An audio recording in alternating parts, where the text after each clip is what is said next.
Hey folks, welcome back to the channel. Happy Catty Crypto here. So let's jump into an update. And first of all, we're going to talk about the Dragonberry patch. Then we're going to talk a little bit just about what's current, what's going on, and what to expect really. And today's one of those days where it is just so busy. I've not got enough time to respond to DMs. I've got project meetings. I'm jumping in and out of different projects, and we're currently bringing our project very close to unveiling. And when I say it's very close, it's getting pretty close. So keep an eye out for that one, and I've no doubt it will catch your eye when we drop it. We've worked very hard on this project, and it is one whole project solely defined for the community. We make no money from it, nor will we ever make any money from it, and it's specifically built and created for this community to serve as Lunk Penguins serves the community. We get nothing from it, and it's just another contribution of ours to this ever-growing community and straight out of the HCC factory. So guys, what is the Dragonberry patch? Now, there's not much information out there. If you just Google Cosmos Dragonberry patch, you can go around, you can read about different things, but ultimately it's just another update to the Cosmos chain in general. So we all know there was a BSC exploit in the whole recent events that have transpired, and this really covers it. But we're going to read this exactly for how it is, and I'm going to try, and if it doesn't feel like it explains itself, I'll try and give you a simple breakdown. So members of the core Cosmos and Osmosis teams have been extensively auditing IBC in the aftermath of the BSC exploit. We've discovered a critical security vulnerability that impacts all IBC enabled Cosmos chains. Thank God we're not enabled right now, but we will be soon. So this is very important for us, considering we want IBCs back open, which are inter-blockchain communications, guys. It gives us the ability to speak to other blockchains, communicate with them, and make trades, and utilize both blockchains. So steps have been already taken to ensure that all major public IBC enabled chains have been patched.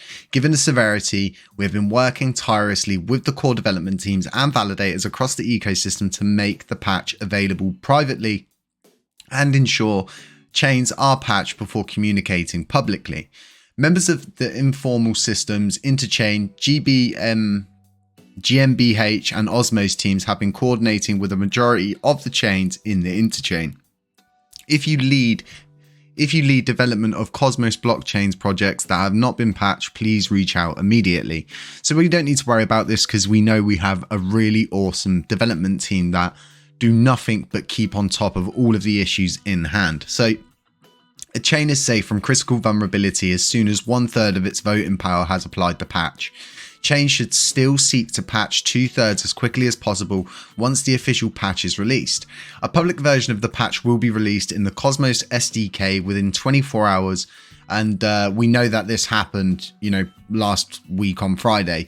So it's highly advised that all chains and validators upgrade to the new release patch immediately, even if they've already patched privately. The patch can be deployed individually by validators with a chain halt upgrade and should be applied as soon as possible. That said, it is still possible that validators and or on chains will halt during the upgrade process, and halts are totally normal when an upgrade needs to be put into effect. When a site needs to go through maintenance, they take it down because they're doing stuff. It's totally normal, and you need not to freak out about it, and just know that this was pretty much more or less a security update to ensure that the vulnerabilities that were figured out by someone during the BSC exploit have been patched. So now let's go over to Terra Station, and as you can see, I'm on the governance tab and it says d.includes is not a function. This is a bug, it's known. This has happened before. It actually happened during the first proposal that went up for the burn tax. It finished, it passed, and then the whole website itself went down. I mean, you couldn't get past this page.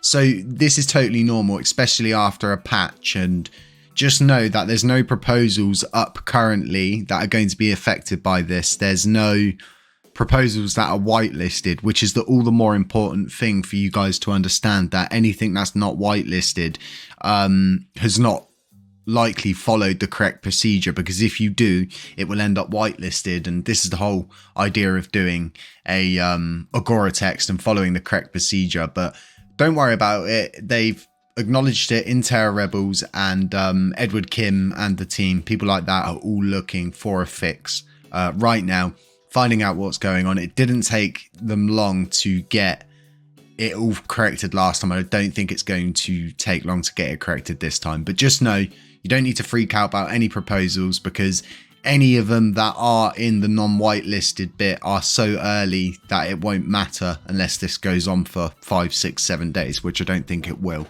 I'd be very shocked if it did. So let's go over to NFTs. And as you can see, you know, I don't like to be this guy that sits there and says, you know, I think someone's watching my videos over at TFL and possibly look at those videos and see what things need changing, because there's so many things that I constantly pretty much more or less bark and keep preaching about, and it was getting this marketplace system corrected, getting the ones that are not actually part of our system anymore off, and then getting new ones up. Like Lunapunks is a marketplace in itself. It needs to be up on there, in my opinion. It's a huge part of our ecosystem and they're highly underrated. I'm super excited to launch our NFT project on there to help push the Lunapunks ecosystem itself along more. But this is really good. It shows that we're being listened to, and then it also goes back to the whole thing of having the Anchor Protocol system removed and replaced with the Explore the Ecosystem. We don't know, and I'm going to say this again just in case, you know, they are listening to these videos. We would really, really appreciate if you guys got a V1 and V2 in the categories, so we can filter to V1 or V2 for projects. If we're going to share Terra.money and you're going to put the ecosystem up, make it benefit both V1 and V2 by giving us the choice to easily see apart which ones are on which blockchain and which ones are not on either blockchain. And I think this is fair. We're at a point now where, regardless of what anyone thinks, this is a movement bigger than all of us. And we all need to play our part and pitch in, so to speak. And anybody can jump in, put a pull request in, put a governance proposal up and make change. And that's what this community and blockchain is all about. And that's the beauty of decentralization. If you want change, you can get it. Just follow the correct procedures and protocols. Simple as that. But guys, that's all I've got for you for now. Don't freak out about, you know, the Dragonberry patch and the security. Really good. Don't freak out about the governance going down. Totally normal for that to happen after a patch. And just stay safe out there. I'm not a financial advisor. Beware of scammers. Beware of doppelgangers. Anybody pretending to be me. And I'll catch you in the next one.